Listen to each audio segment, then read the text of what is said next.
On Friday, the movie Concussion, starring Will Smith, hits theaters. The film tackles the issues of brain injuries and their effects on NFL players. The movie's release right now comes as no surprise, given the fact that the concussions continue to be a hot-button topic in today's society. So how did we get to this place, where something that was so overlooked now has the focus of the entire country? We delve deeper in our series, Head Games, The Concussion Crisis. Our Jonas Schwartz has more. Boy, Darrelle Revis came up, delivered a blow. He's slow getting up. Now Revis is down on one knee. Darrelle Revis shaken up. And this might be a head injury. Well, you might have Darrelle Revis now on the concussion protocol. November 22nd, 2015. New York Jets star cornerback Darrelle Revis joins the growing list of players following the NFL's new concussion protocol, a set of rules established by the league's head, neck, and spine committee. These new guidelines include a concussion checklist and a 5-step return-to-play program. But just 3 years ago, when Revis's only other documented NFL concussion occurred, this league-wide protocol didn't even exist. For many in the medical profession, the change is long overdue. There was a gray area that if players had symptoms for less than 15 minutes, then they could go back to play on the same day. There's still an element that really tough guys don't get concussions or report these things, and that's, kind of ridiculous. For Dr. William Barr, chief of neuropsychology at NYU Langone Medical Center in New York City and a former New York Jets consultant, the concussion epidemic is not a new phenomenon. What has changed the conversation is the suspected aftermath of concussions, the short-term and long-term effects, the changes in the brain's anatomy, and the physical manifestation of multiple hits to the head. We begin to worry a little bit about the repetitive effects of concussions over and over again. And there's some evidence to suggest that and certainly in boxers, we've known this since the 1920s.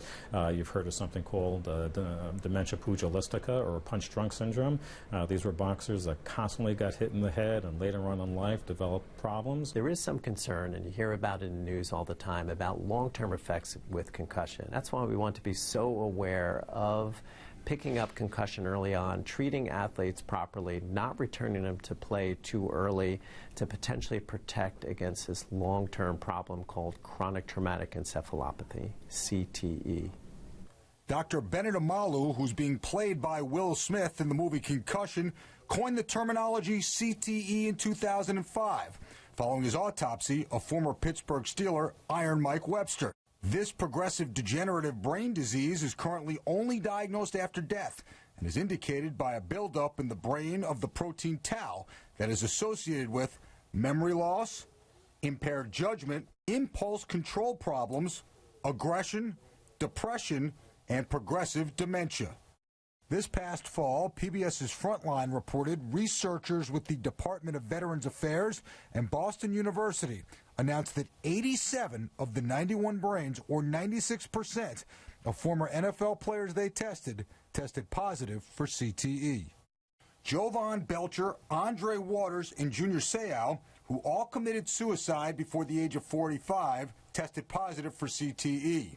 Even former Giant great Frank Gifford, who passed away at the age of 84 this past August due to natural causes, joined the list when he was also found to have CTE after his death. In the case like someone like Frank Gifford, who in his 50s, he was a public figure. He was exhibiting a fairly normal behavior, quite functional, and doing the broadcast that we all watched.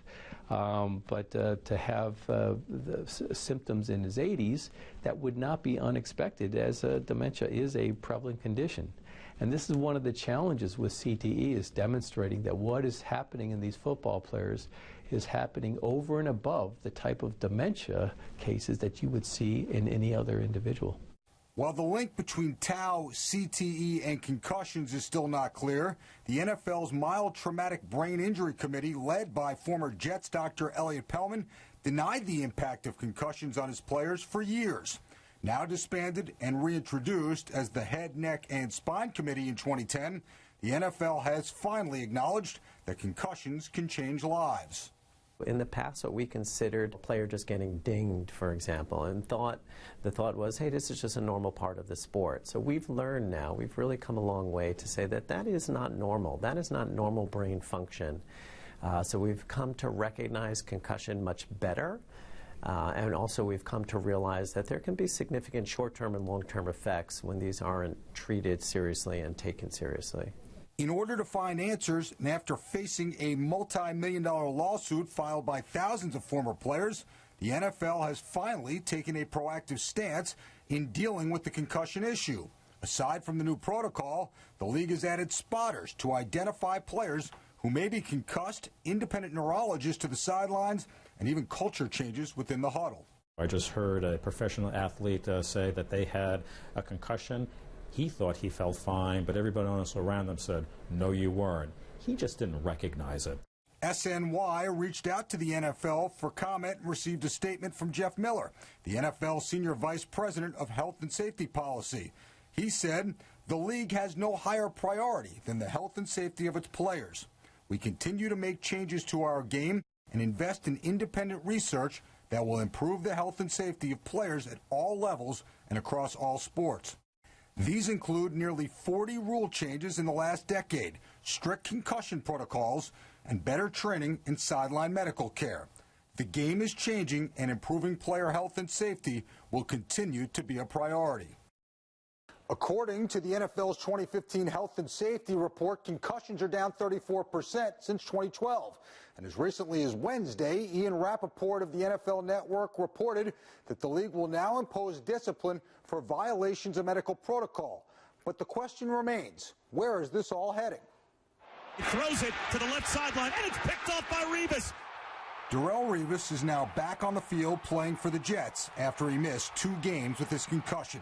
But while he's healthy enough to play, the question still remains, will he or any other NFL player who suffered head trauma be healthy enough to live as they would like for the rest of their lives when they're done with football? Thank you, Jonas. Our look into the concussion crisis continues all week. Tomorrow, we sit down with former NFL quarterback Ray Lucas. He discloses how concussions have impacted him today and whether he would do it all again. Head Games continues tomorrow at 10:30 on Geico Sports Night.